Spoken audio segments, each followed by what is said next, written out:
Now that I got the ceiling down, what's the next step? Well, I've got that trim that goes all the way across. I'm going to have to take that down now.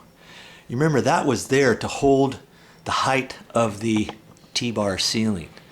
Okay, so before you start banging on that, remember you got stuff in these cabinets, and look and see if you got any face screws. In fact, I think there might be one right there underneath that putty. I'll have to dig that out, and there's another one over here on the other side. I think that's one right there. Okay, and I'm not sure if I have to pull this top trim off or not. Well, I'm going to kind of check that out before I just start banging it, because I've got to remember the cabinet underneath that's going to be exposed. That it's going to be below the new ceiling height. So I got to be real careful when I pry this off. Okay, just remember when to pry, when not to pry, what's going to be existing, what's going to be hidden. That's our next step, to remove that face trim.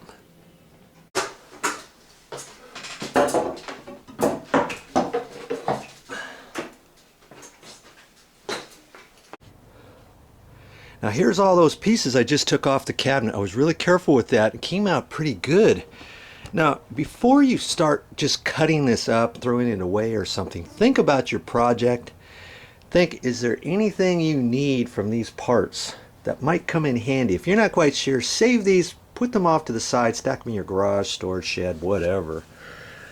And it might be of some use for you. Specifically, what if you wanted to purchase some sort of shelf, or you need to put some additional trim up on your cabinets and you can't seem to find out what the stain color is? Well, you could take one of these pieces, that little piece right there, you could take that to the paint store. You could have them match up the stain. You want the very same thing. You're not quite sure if that's oak, cherry, maple, alder, birch, but you take it to the paint store and son of a gun, they'll be able to tell you what kind of wood that is and what kind of stain is going to stain up and match your existing, and they may have to play around with it and match it up and get you an exact match. Okay, so before you do anything, think about it.